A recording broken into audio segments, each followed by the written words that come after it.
Hola, buenas. Mi nombre es José Luis Balondo Crego.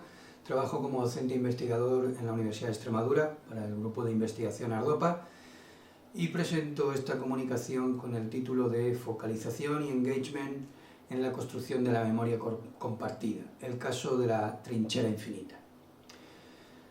En su tesis doctoral sobre la representación del franquismo en el cine del último cuarto del siglo XX en España, Carmen Gurstrán señala en sus conclusiones una serie de ausencias muy remarcables respecto a los relatos audiovisuales de la gran pantalla en la representación de ese franquismo, a saber, la falta de mujeres protagonistas en las tramas, la ausencia de conciencia política, tanto respecto a la visibilidad de los luchadores antifranquistas como a la represión y violencia del régimen, y finalmente la invisibilización de la clase obrera en el corpus de las casi 200 películas analizadas.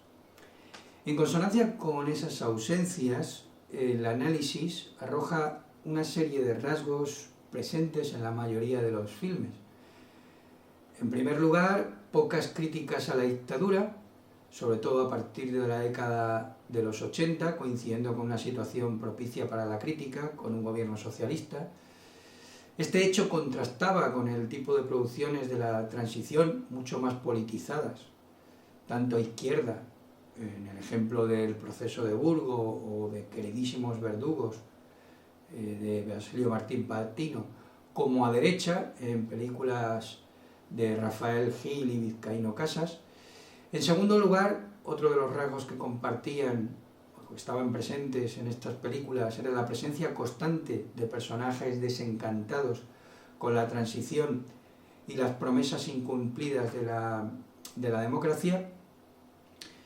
En muchos de estos filmes se retrata una España frustrada por unas expectativas mucho más optimistas que las realidades que se produjeron, y junto con los personajes desencantados iban apareciendo en las producciones la representación de los apoyos sociales del franquismo, la Iglesia, el ejército y las clases altas.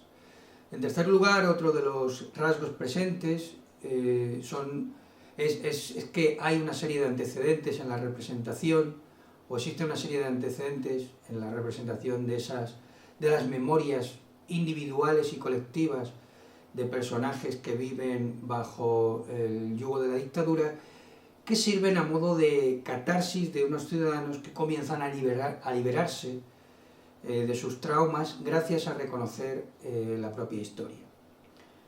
El trabajo de Carmen Gurstrán llega hasta el cambio de siglo, hasta final del siglo XX, pero apunta a los cambios que en esa representación del franquismo se producirán en el siglo XXI y que coincidirán en la esfera social con la aparición de un activismo de grupos como la Asociación para la Recuperación de la Memoria Histórica, creada a finales de los años 90. A partir de, ya en el siglo XXI, películas como Silencio Roto, de Moncho Armendáriz, en 2001, Soldados de Salamina, de David Trueba, de 2003, Salvador, de 2006, El laberinto del fauno, de Guillermo del Toro, en 2006, Las 13 rosas, de Martínez Lázaro, en 2007, Los girasoles ciegos, de José Luis Cuerda, en 2008, o Mientras dure la guerra, de Alejandro Amenábar, en 2019, apuntan o son ya la constatación de que esas películas que a finales del siglo XX apuntaban hacia la memoria histórica se hacen una realidad a principios del siglo XXI. No hay que olvidar también en el terreno audiovisual el éxito popular de una serie como Cuéntame cómo pasó, que emitió su primer episodio en 2001 y de la que se han hecho versiones en Portugal e Italia. En esta línea apuntada sobre la catarsis emocional y la memoria histórica cabe incluir la propuesta aquí analizada, La trinchera infinita, de Jon Garaño, Aitor Arregui y José María Goneaga, en 2019. En esta película se aborda un tema relativamente poco representado en el cine español, la experiencia de los llamados topos, unos ciudadanos que en mayor o menor medida estuvieron implicados políticamente en la Segunda República Española y que por temor a las represalias franquistas permanecieron escondidos en sus propias casas tras la Guerra Civil Española. En algunos casos, y esto es lo sorprendente, hasta durante 30 años o 3 décadas, hasta precisamente la publicación del Decreto Ley de 1969, que amnistiaba los delitos cometidos con anterioridad a la finalización de la Guerra Civil en abril de 1939. En este caso, la historia se basa, en el caso de la trinchera infinita, en el caso real de Manuel Cortés Quero, el último alcalde republicano de la ciudad malagueña de Mijas. Los autores del filme decidieron cambiar los nombres reales y las situaciones, entre otras cosas, por la oposición de la propia familia de Manuel Cortés Quero. En la película el protagonista se llama Higinio y decide esconderse en su propia casa debido a la dureza de la represión franquista, a pesar de no haber cometido delito alguno. Este texto tiene dos objetivos. Por una parte, explora cómo la focalización centrada en una víctima, en este caso en Higinio, se traduce en el posible engagement o implicación del espectador en la narración y con el personaje. Por la otra, se trata de forzar ese proceso de implicación o entender ese proceso de implicación relacionándolo con dos posibles receptores que no tienen por qué tener toda la información de aquellos que vivieron esos hechos o los hijos de los que lo vivieron. En un caso, los receptores serían las generaciones de españoles posteriores a la transición. En el otro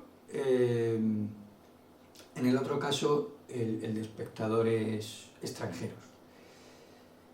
El engagement es un concepto cognitivo-narrativo relacionado con el modo en el que el espectador se siente implicado en el relato que se cuenta.